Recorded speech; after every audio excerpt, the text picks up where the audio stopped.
today we're coming out to Colonial Williamsburg. It's a nice Sunday morning. Decided to get out here, check out this place and see some of the buildings, maybe take a brief tour and walk you guys around with us out here. So we'll kick it off.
We're out at Colonial Williamsburg today for a quick little tour, and that spot right behind me there is an archaeological dig site that they're doing for a house that was built there in 1714, and apparently a famous cabinet maker, Peter Scott, lived there. Eventually the house burned down during an occupation of some troops that were in that home.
So, just got through watching a demonstration of one of the weapons here, revolutionary weapons, and we slowed it down in slow-mo for you so you could see it. But the steps in the process are pretty similar to what you would see with the American Civil War weapon when it comes to firing those long, smoothbore weapons of the Revolutionary War period.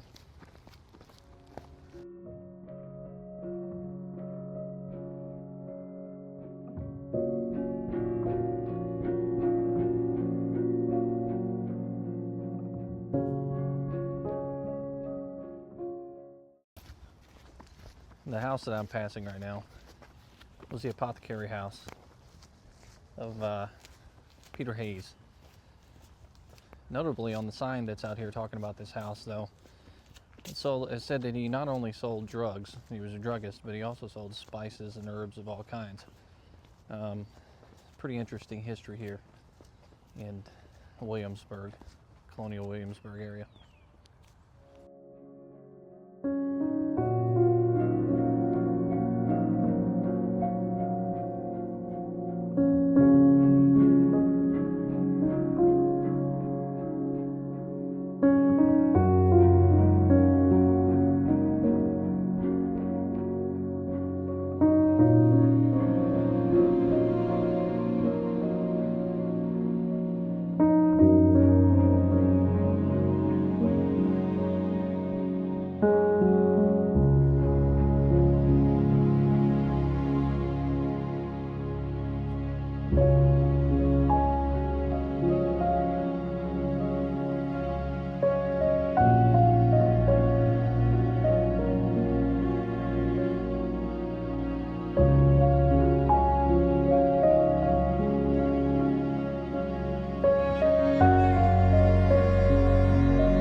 So you think you have a lot of responsibilities.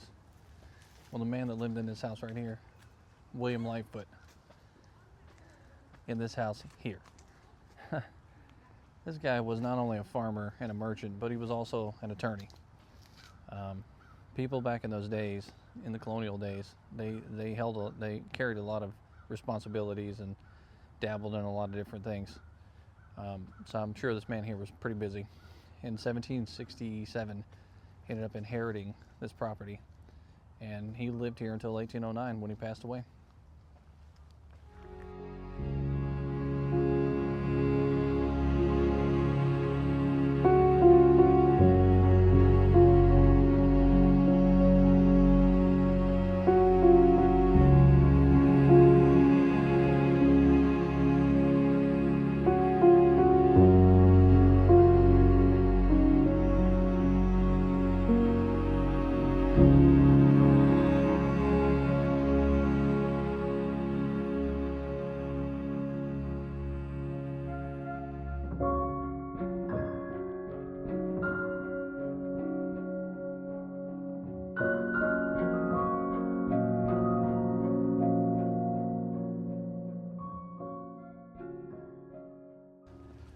This red house right here just behind me was an original house that's out here in Williamsburg. It was owned by Catherine Orr. She inherited it from her husband, who passed away while she was living in this home. And in order for her to make a living, she ends up turning this into a lodger's home and put several students in there from William and Mary. She also was a teacher at the Bray School and taught several of the enslaved children there simple things as mathematics and how to read.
Now we just passed the James Anderson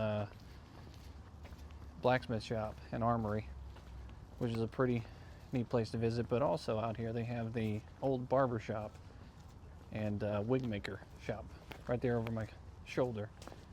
They used to open it up so you can go inside. You had to have a ticket to get in there, but it doesn't look like it's going to be open today. And that place was in operation back in the 1700s as well, but that building is reconstructed.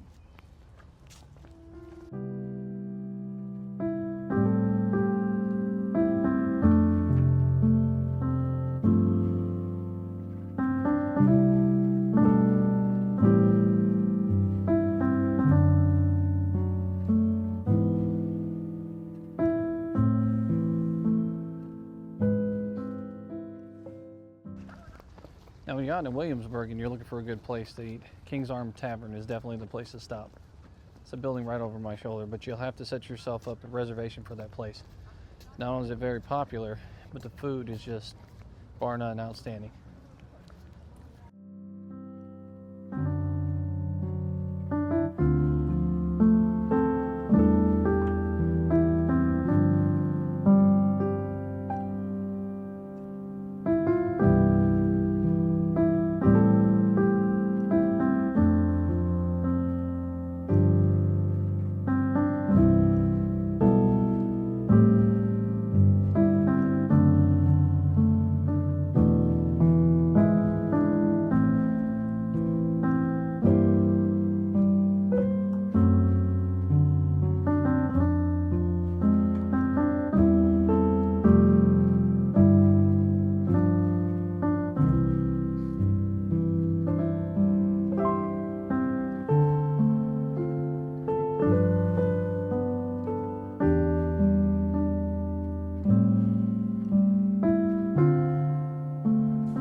This location was once the Capitol building here in Virginia, and one of the most important places in the colonies.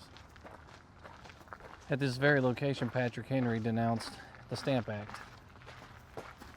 This building was extremely important, and if you ended up in trouble, this is exactly where you went to see the judge, jury, and executioner, really. And they would hold you in jail until that person showed up.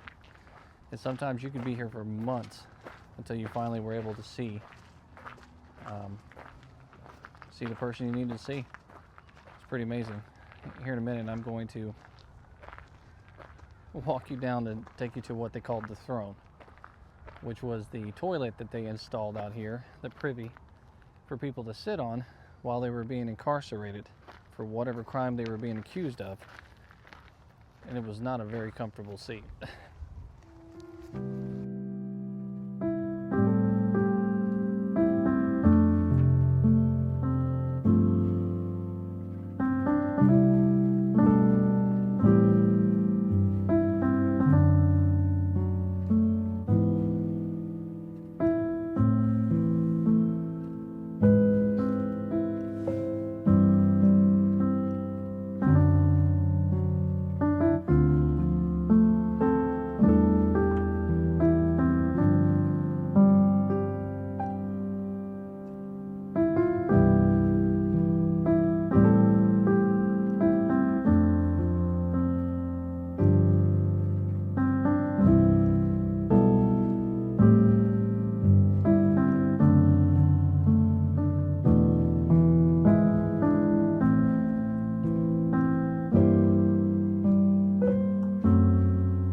that building right over my shoulder there, that's the local prison.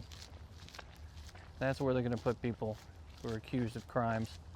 And in those days, they're going to put enslaved people as well. And those people are going to wait for judges.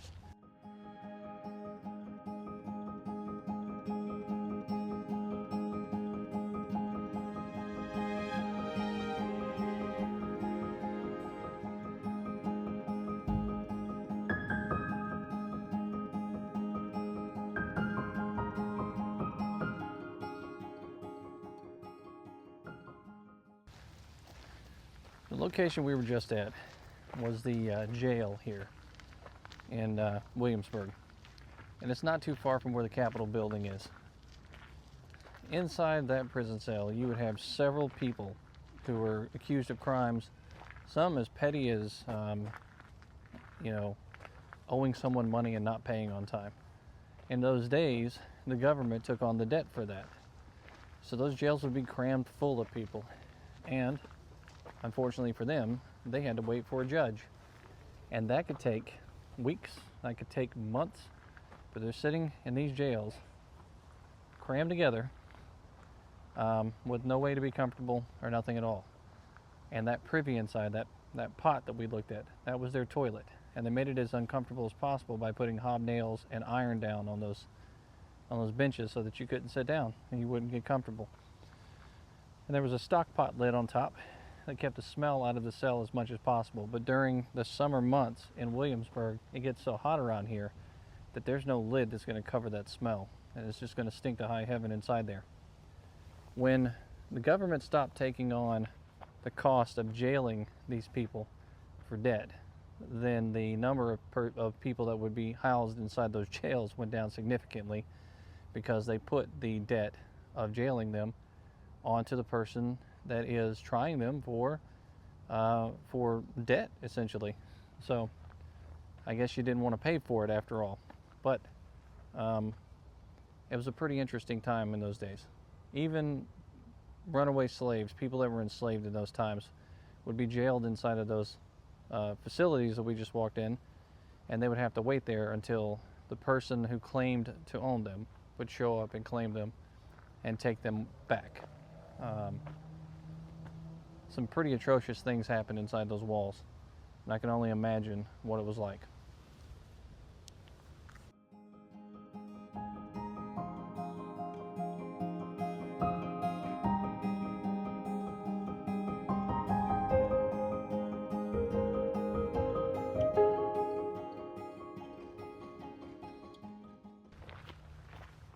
This place hosts a lot of reenactors here. You have to pay a fee to come and check this place out and check the reenactors doing their jobs. But for the most part, Williamsburg is open to the public. You can walk around and take a look at the buildings from the outside. You're just not going to get any lectures, and you're not going to be able to go inside the buildings and check out most of this stuff. So if you're going to visit, stop by that visitor center and get yourself a pass. If you are a military veteran or service member, you can get one free pass per year, which is pretty neat. And you can get discounts on your annual pass as well. It's definitely a great stop.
So here it is.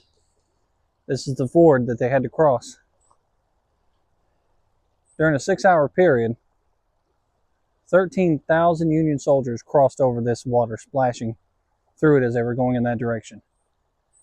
And those soldiers were hot and tired, wore out from the march.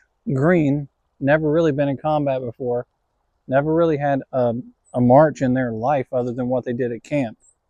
And now they were out here footsore, splashing through the water on the way to the biggest battle they've ever seen in their life.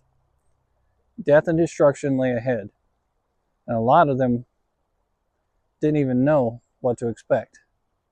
It must have been an amazing sight.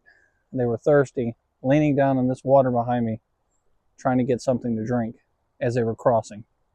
Can you imagine being so tired and so thirsty? This is an amazing place to be. I'm really glad I'm out here to see this.